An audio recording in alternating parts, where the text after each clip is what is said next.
चलिए खबरों की शुरुआत करते हैं। खबर आ रही है पौड़ी गढ़वाल जिले से, जहां पुष्कर सिंह धामी कल बजट से पहले पौड़ी में एक संवाद कार्यक्रम में शामिल होंगे। बता दें, मुख्यमंत्री के दौरे को लेकर जिला प्रशासन ने तैयारियां तेज कर दी है। जिला अधिकारी स्वाति एस भदौरिया ने बताया कि कार्यक्रम के लिए सभी इंतजाम पूरे कर लिए गए हैं। सुरक्षा के भी कड़े इंतजाम किए गए हैं ताकि कार्यक्रम शांतिपूर्ण तरीके से हो सके। सभी विभागों की उनकी जिम्मेदारी दे दी गई है। साथ ही लोक निर्माण विभाग यानी कि पीडब्ल्यूडी की टीम शहर की सड़कों को ठीक कर रही है और सफाई का काम भी तेजी से चल रहा है। इधर सड़कों के गड्ढों को भी भरा जा रहा है और साथ ही नालियों की सफाई भी की जा रही है। प्रशासन का कहना है कि मुख्यमंत्री के आने से पहले सभी तैयारियां पूरी कर ली जाएगी ताकि कार्यक्रम बिना किसी परेशानी के संपन्न हो सके।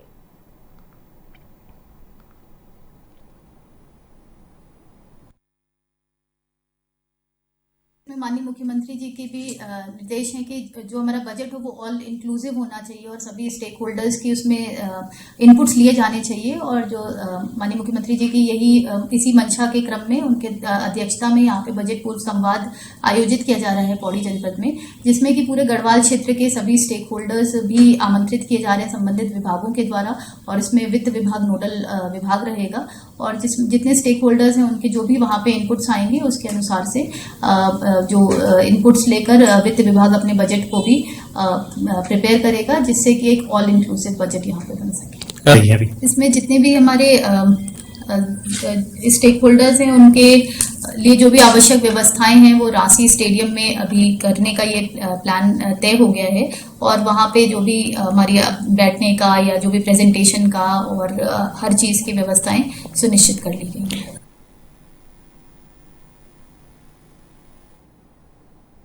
उत्तराखंड सरकार अगले महीने 9 से 13 मार्च तक राजधानी भराड़ीसैंण गैरसैंण में 5 दिन का बजट सत्र करने जा रही है। इसी को लेकर उत्तराखंड कांग्रेस के प्रदेश अध्यक्ष गणेश गोदियाल ने सवाल उठा दिए हैं। उन्होंने कहा कि 5 दिन का बजट सत्र काफी नहीं है, कम से कम 1 महीने का सत्र चलना चाहिए। उनका कहना है कि राज्य की 70 विधानसभाओं से चुने गए विधायक अपने क्षेत्रों के सवाल लेकर विधानसभा पहुंचते हैं। अगर उन्हें सही जवाब नहीं मिलेगा तो वे जनता को क्या जवाब देंगे। उन्होंने मांग की कि सत्र की ड्यूरेशन बढ़ाई जाए ताकि विधानसभा में अच्छी और खुली चर्चा हो सके।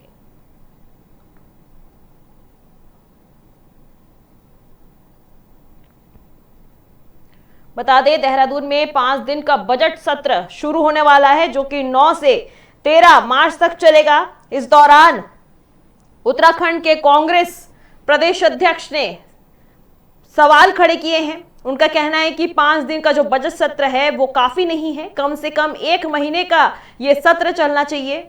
क्योंकि राज्य की 70 विधानसभा सीटों से विधायक अपने क्षेत्रों से सवाल लेकर विधानसभा पहुंचते हैं। अगर उन्हें सही जवाब नहीं मिलेगा तो वे जनता को क्या जवाब देंगे।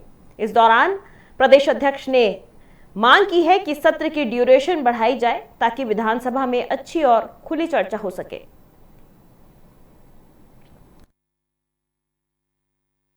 बजट के बारे में हमारा ये कहना है कि ठीक है, अच्छी बात है कि बजट सत्र आहूत किया गया है और इसको गैरसैंण में आयोजित किया जा रहा है, लेकिन 5 दिन का बजट सत्र सफिशिएंट नहीं है। बजट सत्र को कम से कम 1 महीने तक चलना चाहिए।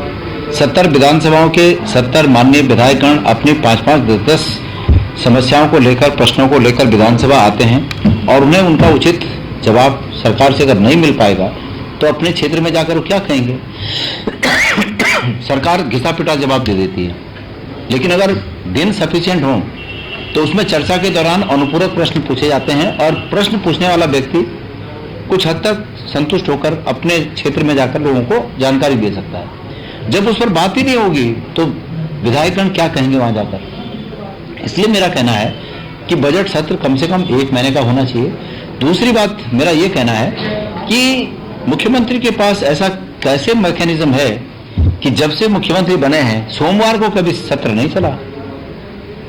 क्या कारण है कि सोमवार को सत्र नहीं चलता? और उसका कारण यह है क्योंकि सोमवार का दिन मुख्यमंत्री के विभागों से संबंधित है प्रश्नों के लिए। वो दिन निश्चित किया गया है कि मुख्यमंत्री से संबंधित विभागों के प्रश्न सोमवार को लगेंगे, इसलिए वो दिन कभी नहीं आता। चलिए खबरों में आगे बढ़ते हैं। यूजीसी विवाद अब राजनीति की गर्मा गर्म बहस बन गई है और ये इसलिए कहा जा रहा है क्योंकि अब संत समाज भी आगे आ गया है। दरअसल विश्वविद्यालय अनुदान आयोग यानी कि यूजीसी को लेकर संत समाज द्वारा अभिषेक वापस लेने की बात कही जा रही है। इस पर भाजपा विधायक विनोद चमोली ने भी अपनी प्रतिक्रिया दी है। बता दें, विनोद चमोली ने कहना है कि यूजीसी से जुड़ा मामला नीतियों और कानून की प्रक्रिया के तहत आता है। इसे बेवजह राजनीति का मुद्दा नहीं बनाया जाना चाहिए। वहीं भारतीय जनता पार्टी संत समाज का पूरा सम्मान करती है, लेकिन कोई भी फैसला संविधान और न्यायालय के नियमों के अनुसार ही लिया जाएगा। उन्होंने साफ कहा कि सरकार बातचीत के लिए हमेशा तैयार है। अगर किसी को कोई आपत्ति या सुझाव है तो उस पर चर्चा की जा सकती है, लेकिन हर कदम कानून के दायरे में रहकर ही उठाया जाएगा।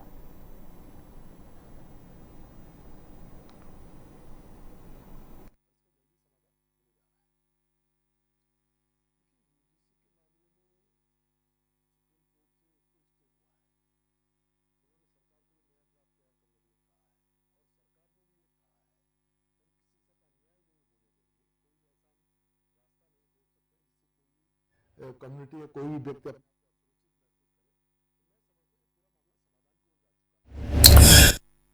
देखिए, यूजीसी के मामले में सुप्रीम कोर्ट से उसको स्टे हुआ है। उन्होंने सरकार को भी नया ड्राफ्ट तैयार करने के लिए कहा है और सरकार ने भी ये कहा है कि हम किसी के साथ अन्याय नहीं होने देंगे। कोई भी ऐसा हम रास्ता नहीं खोल सकते हैं जिससे कोई भी कम्युनिटी या कोई भी व्यक्ति अपने आप को असुरक्षित महसूस करे। तो मैं समझता हूँ ये पूरा मामला समाधान की ओर जा चुका है और इसका जल्दी समाधान होने जा रहा है। देखिए, यूजीसी के मामले में चलिए खबरों में आगे बढ़ते हैं। हरिद्वार में कांवड़ यात्रा खत्म होने के बाद अब बड़े स्तर पर सफाई अभियान चलाया जा रहा है। बता दें, 16 तारीख को यात्रा खत्म होते ही प्रशासन तुरंत सक्रिय हो गई है। सभी मुख्य घाटों, सड़कों और आसपास के इलाकों में विशेष सफाई शुरू कर दी गई है। साथ ही जिलाधिकारी मयूर दीक्षित खुद इस अभियान की निगरानी कर रहे हैं। उन्होंने बताया कि नगर निगम की टीमों के साथ दूसरे विभागों के कर्मचारी भी सफाई में लगे हुए हैं। जहां ज्यादा गंदगी है वहां लगातार काम किया जा रहा है। उन्होंने श्रद्धालुओं और स्थानीय लोगों से अपील की है कि वे गंदगी ना फैलाएं और स्वच्छता बनाए रखने में सहयोग करें।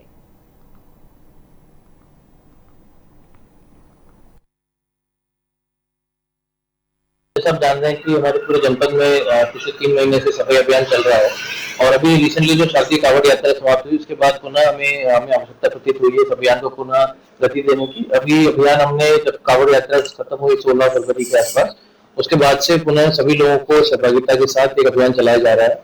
कुछ जगह अभी भी हमने देखा है कि कई घाट के आसपास या कई मंदिरों के आसपास अभी भी सफाई की काफी आवश्यकता है। उसको भी चेकअप कर रहे हैं और आगे कोशिश ये कर रहे हैं कि लोग इसको अपनी आदत में डालें और साथ ही आने वाले श्रद्धालुओं पर्यटकों से भी अनुरोध करते हैं कि वो मां गंगा की जो पवित्रता है और उसके साथ ही वहां साफ सफाई रखने में हमारा सहयोग करें। रुक करते अगली खबर की और अगली खबर चमोली से है, जहां नंदा देवी राजजात यात्रा की तैयारियों को लेकर थराली से बाण तक सड़क सुधार के लिए सरकार ने 32 करोड़ रुपए जारी किए हैं। बता दें, ठेकेदार की ओर से सड़क पर सुरक्षा दीवार और नालियां बनाने का काम शुरू कर दिया गया है, लेकिन इसके साथ अब निर्माण कार्य में गड़बड़ी के आरोप भी लगातार लग रहे हैं। बता दें, जनप्रतिनिधियों का कहना है कि काम सही तरीके से नहीं हो रहा। मलबे के ऊपर दीवार और नालियां बनाई जा रही हैं, जिससे सड़क की मजबूती पर सवाल उठ रहे हैं। यह भी आरोप लगाया जा रहा है कि जिस ठेकेदार को टेंडर मिला वो खुद काम न करके दूसरे ठेकेदारों से काम करवा रहा है।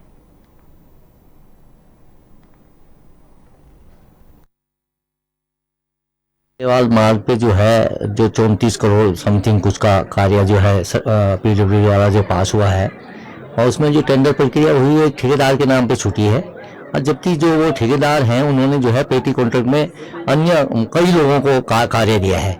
आप ये देखिए, जो अपना डाक बंगला है, डाक बंगला के पास में जो है आपके जाल वाले पुश्ते बन रहे हैं। आप वो जमीन जो है पूरी धंसरी है और जमीन जहाँ पे धंसरी है वहाँ पे पक्के पुश्ते नीचे जो है थोड़ा चौड़ीकरण करके पक्के पुश्ते बनने चाहिए थे। और उसमें अगर आप मौके पे जाके देखेंगे तो उसमें जो है अगर उसमें कोई भी लोड वाहन जाएगा, हमारी राजजात यात्रा चलनी है, उसमें लोड वाहन जाएंगे, भारी हजारों की संख्या में लोग चलेंगे।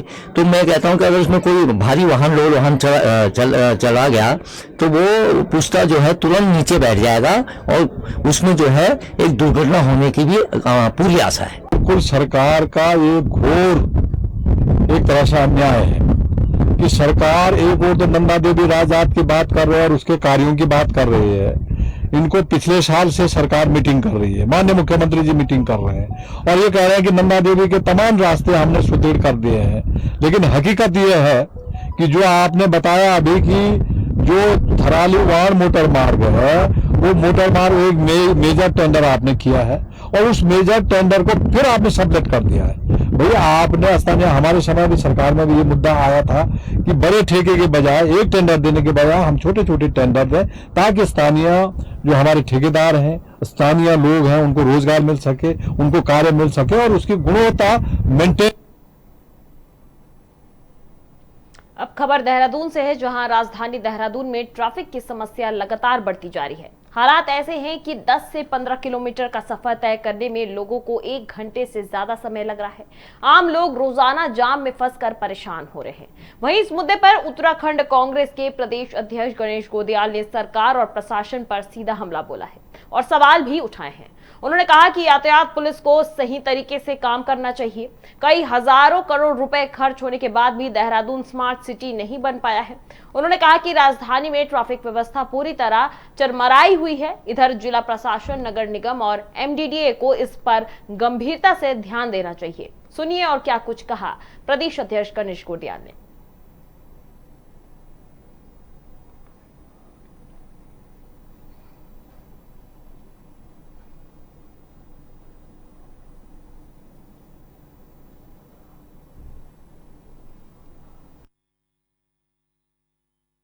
लोग बहुत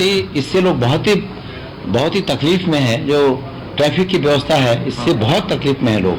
मतलब ये लगाइए कि 10, 12, 15 किलोमीटर के सफर के लिए करीब 1 घंटे का समय लग जा रहा है। तो आम आदमी इससे बहुत ज्यादा व्यथित है। यहाँ पर यातायात पुलिस को इसके लिए प्लान ठीक से करने चाहिए। मैं तो ये देख रहा हूँ स्मार्ट सिटी कहा गया, हजारों करोड़ रुपए खत्म हो गए।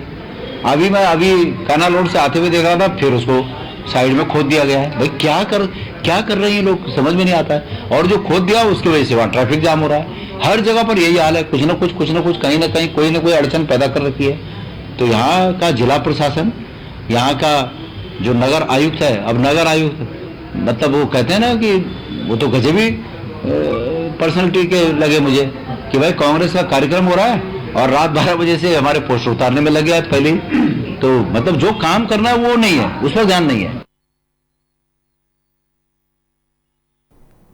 अगली खबर चमोली से है, जहां देश विदेश में अपनी खूबसूरत वादियों के लिए मशहूर औली में इन दिनों स्कीइंग प्रतियोगिता चल रही है। लेकिन लंबे समय से यहां रोपवे निर्माण का काम आगे नहीं बढ़ पा रहा है। अब इस मामले में बद्रीनाथ से विधायक लखपत सिंह बुटौला ने सरकार पर तीखा हमला बोला। उन्होंने कहा कि समय समय पर सरकार को इस मुद्दे पर जगाते रहें। हालांकि उन्होंने पर्यटन मंत्री सतपाल महाराज से मुलाकात की।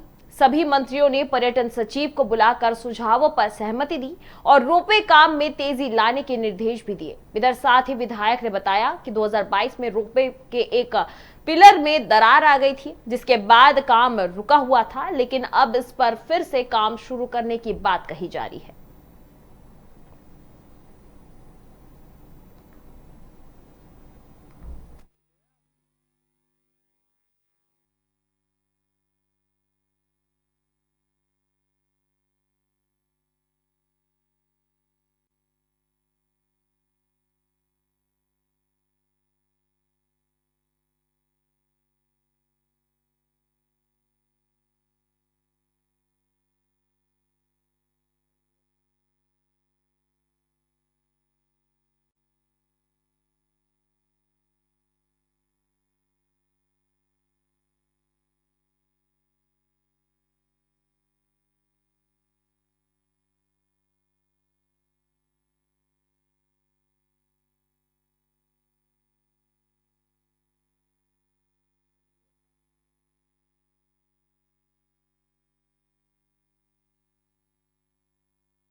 रोपवे की आपने बात की, बहुत अच्छी बात है।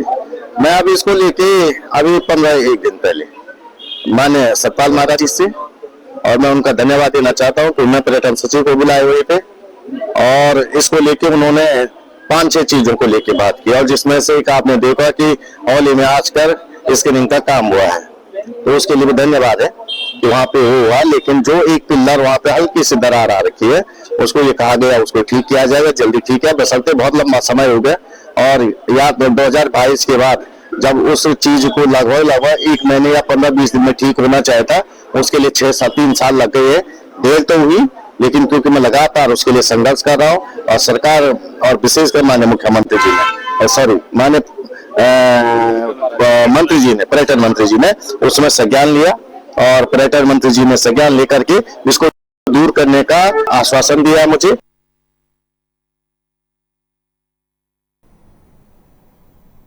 अब खबर चमोली से है, जहां ज्योतिर्मठ की नगर पालिका सभागार में नमाज पढ़ने का वीडियो इंटरनेट पर आने के बाद गुरुवार को बवाल मच गया। बता दें, स्थानीय लोग और हिंदू संगठन पालिका कार्यालय पहुंच गए और आक्रोश जताया। उन्होंने पालिका अध्यक्ष की भूमिका पर सवाल उठाए हैं। पुलिस और प्रशासन ने प्रदर्शनकारियों से बातचीत के बाद सभागार में नमाज पर रोक लगाकर ताला जड़ दिया। वहीं सुनिए आगे क्या कुछ कहा गया।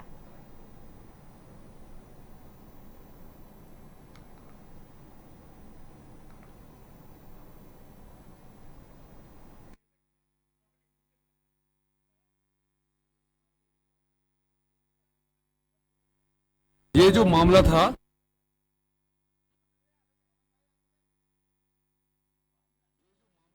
जोशीमठ में, अभी आपका मीट मार्केट के पास में, यहाँ पे क्या है कि बच्चों के लिए नगर पालिका ने टेनिस खेलने के लिए और खेल के लिए, विशेष रूप से बच्चों के लिए खेल के लिए भूमि दी गई थी।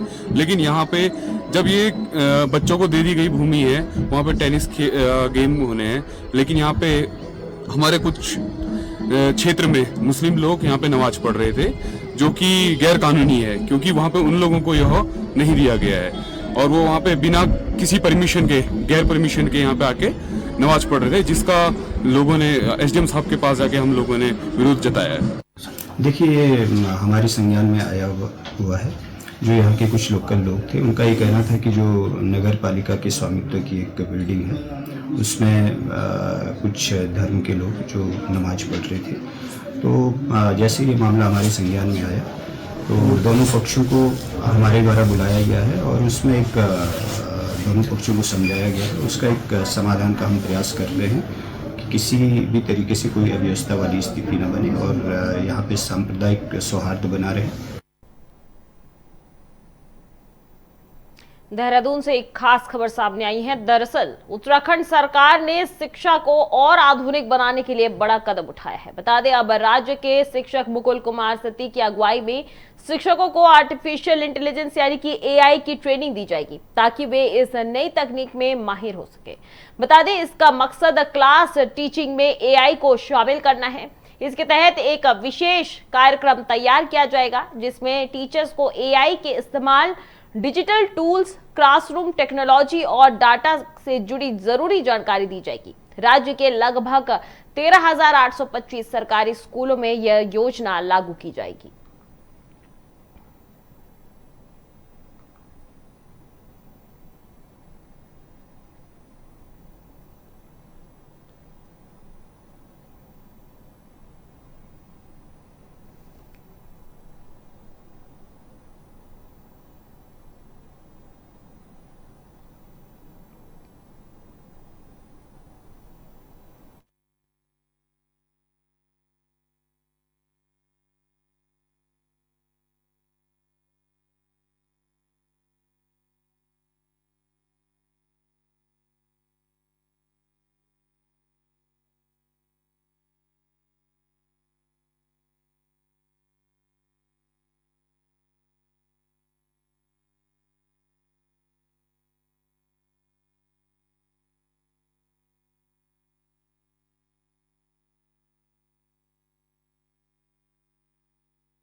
जो देश में इसमें ज्वलंत हमारा जो इसमें मुद्दा है वो एआई का है, और इसमें भी विद्यालय शिक्षा विभाग भी उसमें पूरे एक नियमों के अंतर्गत उसमें काम कर रहा है। अब पिछले वर्ष हमने 761 जो हमारे एलटी लेक्चर हमारे हैं उनको हमने IIT दिल्ली में हमने उसकी ट्रेनिंग उसकी परीक्षा से हमने करा दिया है। और इधर जो हमारा विद्या समीक्षा केंद्र है उसको भी हम AI इनेबल्ड करने के लिए प्रयास कर रहे हैं। जहाँ राष्ट्रीय स्तर पर जो हमारा विद्या समीक्षा केंद्र है वो राज्यों के विद्यालय समीक्षा केंद्र के साथ मिलेंगे। अभी हैदराबाद में एक कार्यशाला भी है, तो उस कार्यशाला में कुछ दिशा निर्देश मिलेगा, उसके आधार पर हम पूरा कार्य कर रहे हैं और AI की ट्रेनिंग हम सारे शिक्षकों को देने की कोशिश कर रहे हैं। अब खबर देहरादून से है, जहां उत्तराखंड में कम बारिश के कारण जंगलों में आग लगने का खतरा बढ़ गया है। बता दें, मुख्य वन संरक्षक सुशांत पटनायक ने बताया कि विभाग हर स्तर पर सतर्क है। उन्होंने कहा कि मॉक ड्रिल भी की गई है ताकि जरूरत पड़ने पर जल्द और सही मदद मिल सके। साथ ही अपील की गई है कि जंगलों में आग लगने से बचाव के नियमों का पालन करें। इधर सूखी सर्दियों की वजह से जंगलों में नमी कम है, इसलिए आग फैलने का खतरा ज्यादा है। वन विभाग ने अब ड्रोन कैमरे जैसी कई नई तकनीकों का इस्तेमाल करने का निर्णय लिया है ताकि जंगलों पर निगरानी रखी जा सके।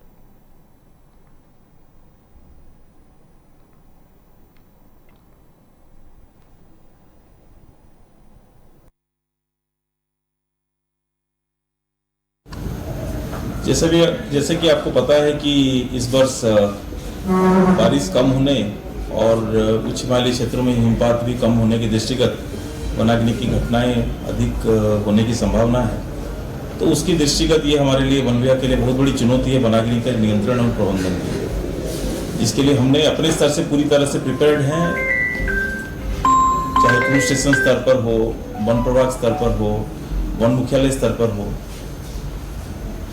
परंतु इस प्रिपेयर्डनेस और रेस्पॉन्स को जांच परखने के लिए, उसको टेस्ट करने के लिए हमारे पास जो संसाधन है उसकी यूटिलिटी को टेस्ट करने के लिए एक मॉक ड्रिल का एक्सरसाइज हमने आज 18 फरवरी 2026 को सभी वन प्रभागों में, सभी जिलों में रखा था, जिसमें 41 वन प्रभाग, राष्ट्रीय उद्यान और अभयारण्य द्वारा प्रतिभाग किया गया। चमोली में संस्कृति की रंगीन धूम सामने आई है। बता दें, बोटिया समुदाय का जनजातीय समागम लोगों के दिलों को जोड़ता हुआ नजर आ रहा है। दरअसल बोटिया समुदाय की समृद्ध परंपराओं और लोक संस्कृति को बचाने के लिए चमोली जिले में द्वितीय जनजातीय समागम का शुभारंभ रंग बिरंगे सांस्कृतिक कार्यक्रम के साथ हुआ। बता दें, भोटिया पड़ाव बेड़ू बगड़ बिराही में आयोजित इस कार्यक्रम का उद्घाटन जिला पंचायत अध्यक्ष दौलत सिंह बिष्ट ने दीप प्रज्वलित कर किया। इस समागम में पारंपरिक लोक नृत्य, लोकगीत और सांस्कृतिक प्रस्तुतियां प्रमुख आकर्षण रही। वहीं क्षेत्रीय कलाकारों ने अपना कले के साथ दर्शकों का मंत्रमुग्ध कर दिया।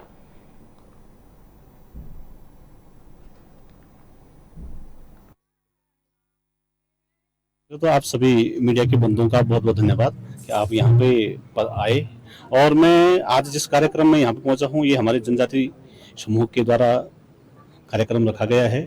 और मैं यहाँ पर आकर के जो मैंने देखा, मैं बहुत गदगद भी हूँ और आश्वस्त भी हूँ कि हमारे परंपरा को, हमारी संस्कृति को इन लोगों ने आज भी बचा के रखा हुआ है। क्योंकि हस्तशिल्प के द्वारा जो लोग आज भी हाथ से बुने हुए वस्त्रों को बनाते हैं, और ये जो हमारा भोटिया पड़ाव पहले से ही एक जीर्ण सी अवस्था में था।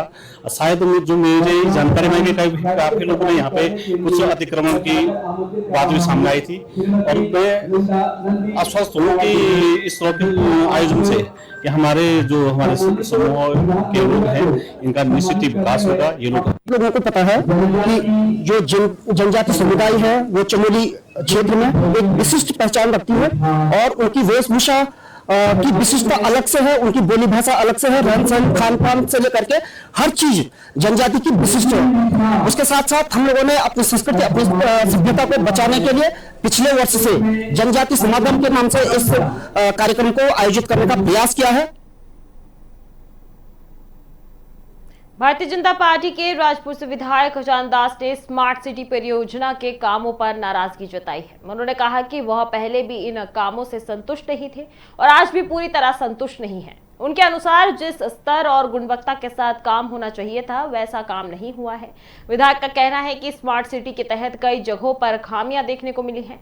उन्होंने बताया कि पहले जो कार्यदायी संस्था काम कर रही थी वह सही तरीके से काम नहीं कर पाई।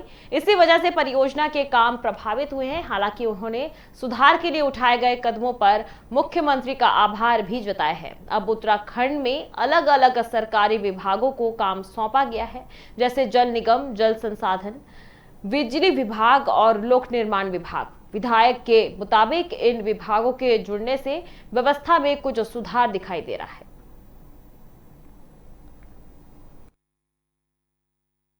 स्मार्ट सिटी के तहत मैं पहले भी संतुष्ट नहीं था और आज भी अभी तक पूरी तरह से मैं संतुष्ट नहीं हूँ कि जिस तरह का वर्क होना चाहिए था वो मुझे लगता नहीं कि उस तरह का हुआ है। फिर सुधार लाने की कोशिश मैं माननीय मुख्यमंत्री जी का दिल की गहराई से धन्यवाद ज्ञापित करना चाहूंगा कि उन्होंने जो कार्यदायी संस्था थी स्मार्ट सिटी की वो ठीक नहीं थी। फिर कार्यदायी संस्था जो हमारी उत्तराखंड की है, चाहे जल निगम हो, जल संस्थान हो, विद्युत विभाग हो, चाहे लोक निर्माण विभाग हो, फिर उनको काम दिए गए। अब काम में थोड़ा सा ठीक क्वालिटी हो रही है। देहरादून में महिला एवं बाल विकास मंत्री रेखा आर्या ने गांव योजना की शुरुआत की। बता दें, इस योजना का मकसद समाज के कमजोर और जरूरतमंद लोगों को मुख्य धारा से जोड़ना है। इस योजना के तहत महिलाओं, अनाथ बच्चों और असहाय बुजुर्गों को एक ही जगह पर रहने की सुविधा दी जाएगी।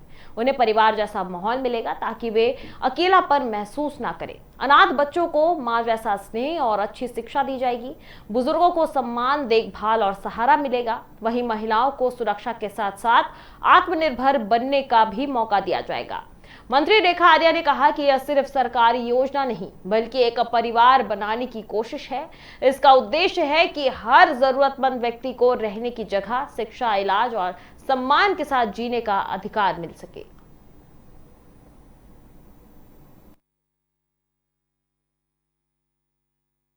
गांव योजना की एक कोशिश है कि हमारे ऐसे बच्चे और हमारे ऐसे लोग जो समाज के किसी न किसी परिस्थिति से, वो किसी न किसी योजनाओं से, किसी न किसी सामाजिक बंधनों से वंचित हो गए हैं, तो उनको मुख्य धारा में लाना। बच्चों, क्योंकि कई हम देखते हैं निराश्रित महिलाएं मिल जाती हैं, कई हम देखते हैं कि हमारे निराश्रित बच्चे मिल जाते हैं, कई हम देखते हैं कि ऐसे निराश्रित जो है हमारी महिलाएं मिल जाती हैं। तो इन सबको एक छत के नीचे एक गांव के बसावट के रूप में, जहां पर एक बच्चे, अनाथ बच्चे को माँ का स्वरूप भी मिल जाए, उनको वो सारी व्यवस्थाएं जो है, जो कहते हैं कि हम अपने एक गाँव के बसावट में हम जो सारी व्यवस्थाएं देखते हैं, उस बसावट के रूप में उनको स्थापित करने की एक सोच है, जो मैं समझती हूँ कि लगातार अभी उसका समीक्षा चल रही है। और बहुत जल्द जो है हम लोग इसकी कोशिश करेंगे कि इसी प्रकार का एक गांव स्थापित हो सके, एक आलम्बन गांव, जहां पे एक दूसरे को हम आलम्बित करते हुए, हम सामाजिक गठबंधन जिनका कोई नहीं लेकिन आपस में एक दूसरे के सब कुछ हो, इस संबंध को जो है हमें जो है वो सामाजिक व्यवस्था जो है बनाने की एक कोशिश है। भविष्य में हम इसको रूपांतरित होते हुए देखेंगे। तो फिलहाल मेरे साथ इस बुलेटिन में इतना ही। आगे की देश दुनिया की तमाम खबरों के लिए आप देखते रहिए न्यूज़ टीवी इंडिया। नमस्कार।